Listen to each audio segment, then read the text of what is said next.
I'm hoping the weather will be good. It's the early morning on a Sunday. We've been assembling our gear and supplies for a little adventure attempt.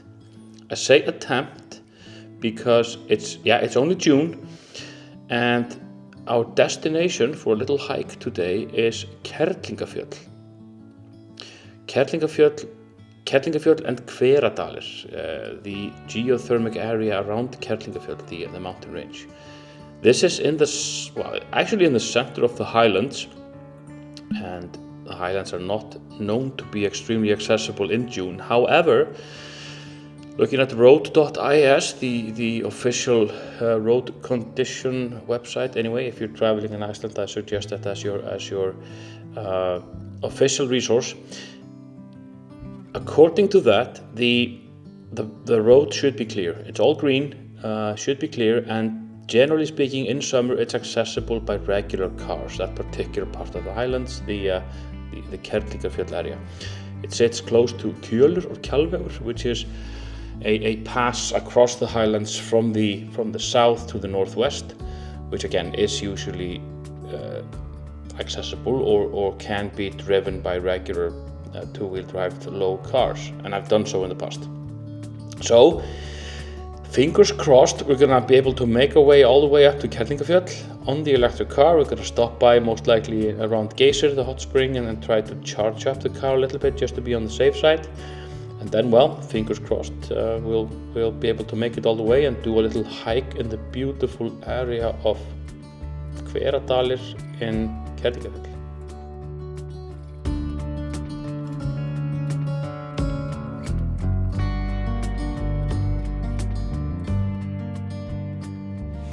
It's just after 9 in the morning. We've arrived at Geysir, the hot spring area, to charge up the car a little bit. It's been raining a little bit this morning. It's supposed to be raining still up there as well in the mountains, but should subside at around 11 o'clock, and in the late afternoon hopefully we'll get a little bit of sun as well if the forecast holds. Few more minutes of charging before we head onwards past Gullfoss, the waterfall, and then into Kjalvegur in the highlands. In the meanwhile, I found one of those money-grabbing, greedy things which happen around tourism here.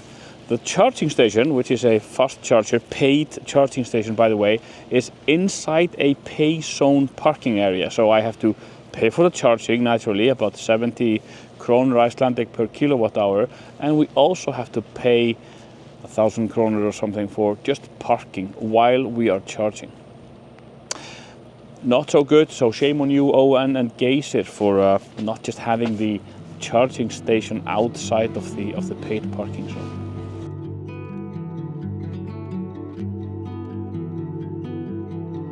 So this is the parking lot at Gullfoss, the Golden Falls. You can hear the waterfalls in the background. It's raining quite a bit still, but this is, well, the asphalt continues for a while, but this is basically where the lowland turns into the highlands, and we continue on to Kjalvegur or Kjalvegur.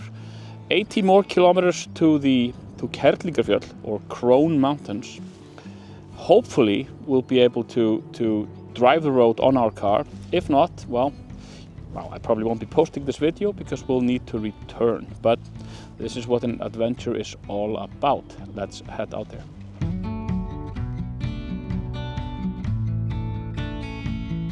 All right, this is it. We're getting off the asphalt onto the gravel road. The sign says only 4x4 cars. Just want to mention that this applies to rental cars. This can be driven by regular cars. But if you're going to drive this route on a rental car, most rental car companies don't allow non-4x4 cars on the mountain roads. But here we go. This is where we slow down. So it's 60 more kilometers to Kerlingarfjöll, the Crone Mountains. And this is where the driving gets slower due to the conditions of the gravel road. Let's see where it takes us.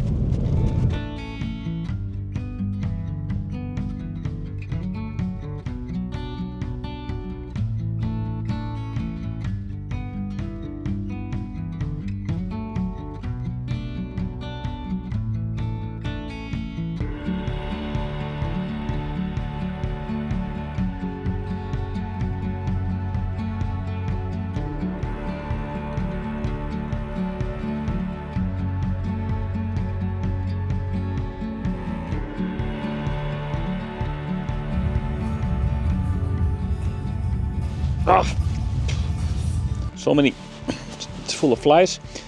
So this is where the road splits. 10 kilometers left to Kerlingarfjöll, Crown Mountains. Road continues onwards, Kjalvegur, north to Blönduós, or to Blönda in the northwest. Oh, these flies. I don't know the condition of the last bit of the road, but it was pretty decent. There were a few hard patches. We just had to go slowly and carefully, but it's been fine. It's taken us about an hour and 50 minutes from Geysir to get here, so it's a bit slower than I anticipated, even though I knew it would take a bit of time. The weather is really, well, as forecasted, really turning around. Brighter, it's about 14 degrees, so I'm way too warm wearing my wool sweater and vest. Gonna continue the drive and report back once we reach Kerlingarfjöll, if the road carries us, or I can't think with these flies, if the road conditions are good enough. Until then.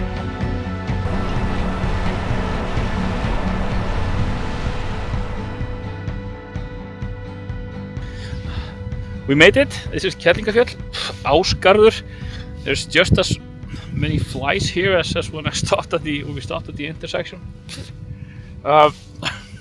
Hopefully there are fewer further into the mountains. The weather is fantastic. It's even warmer than down there. Slight breeze, but we can see that there's of course still snow in the mountains. It's June, which just adds contrast to the landscape.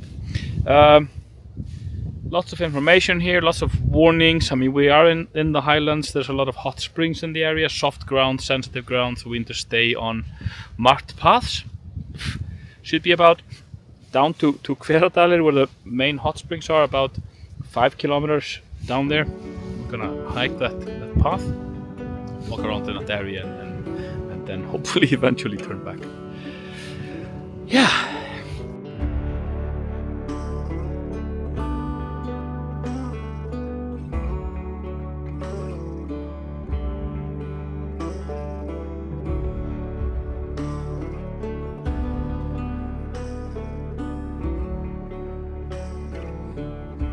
Okay, we're underway already up the first ridge. As per usual, Björk is taking point, which is absolutely fine by me. There's a bit of snow here still. I was going to start talking to the camera as soon as we left, but there's just way too much flies down at the base camp. I was just constantly beating them off my face. They're still here, but getting a little bit more sparse. There are quite some people in the area. I wouldn't call it crowded, but there are people around. First hike of the early summer, so I'm a bit winded. But I mean, I'm not winded, but I can feel the strain of my backpack. This environment is so beautiful. Highland deserts, serene, quiet. Aside from my panting, just the sound of the river below. Lovely.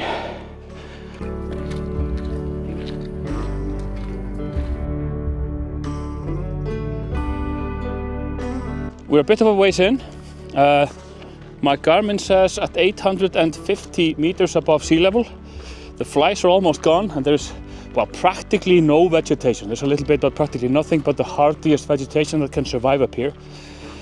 850 meters might not be much on an alpine scale, where you still have cows and houses and pastures, I think, at well over a kilometer, even well over a kilometer. But here in Iceland, this is truly the highlands.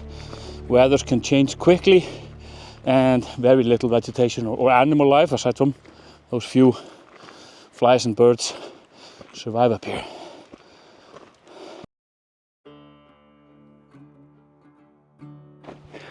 Better fire out a few of these nuggets of wisdom while I still remember them. Kerlingarfjöll probably. Kerling is I said crone earlier. I think that's a pretty apt translation.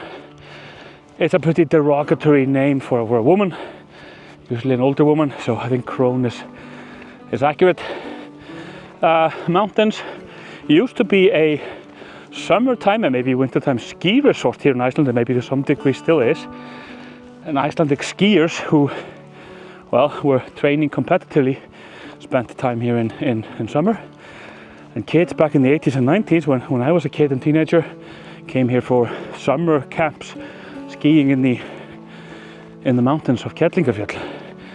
The mountains, Björg tells me, are named for a rock called Kerling or crone, which I think resides in the western part of the mountains.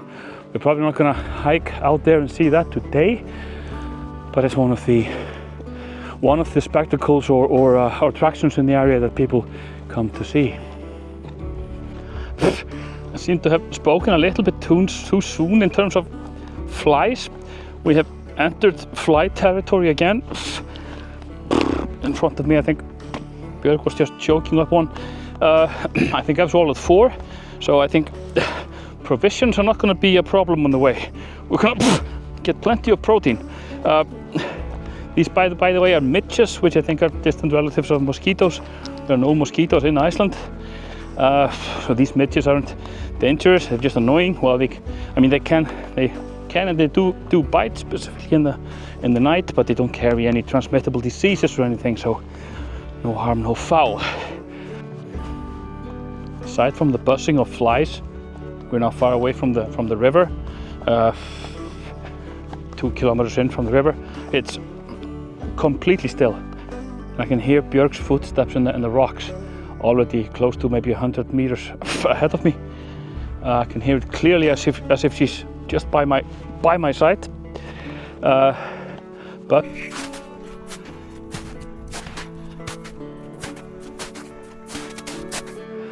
just as we seem to be about to exit fly territory, I believe I have stumbled upon a cunning solution to my problem.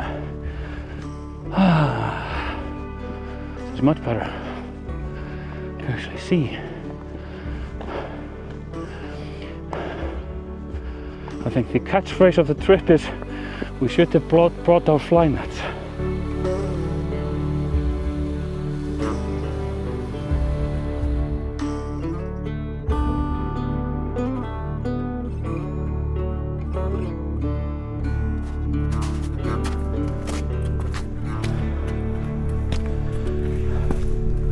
From ice to mud. The only constant, as mentioned before, is up. Up, up, up, up, up, up. Ah, those rain clouds there are amazing. Just seeing that rain shower pass over the highland desert, magical.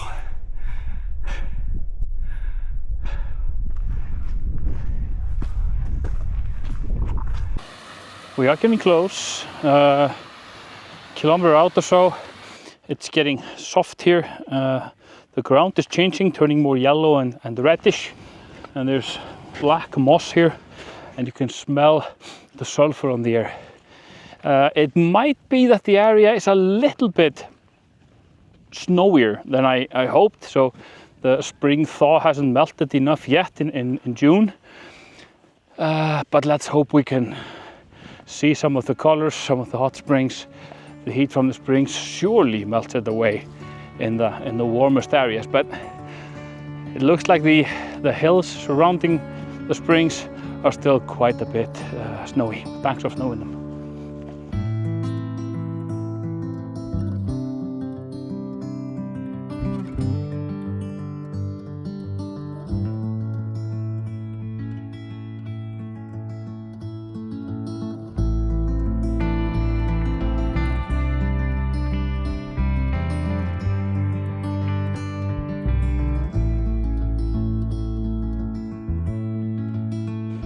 I mean, I live here and I've seen all kinds of typical Icelandic wonders, but this stuns me. Honestly, completely stuns me. Just the three-dimensionality of the landscape. I don't know if that's captured properly on video. and just the colors, amazing.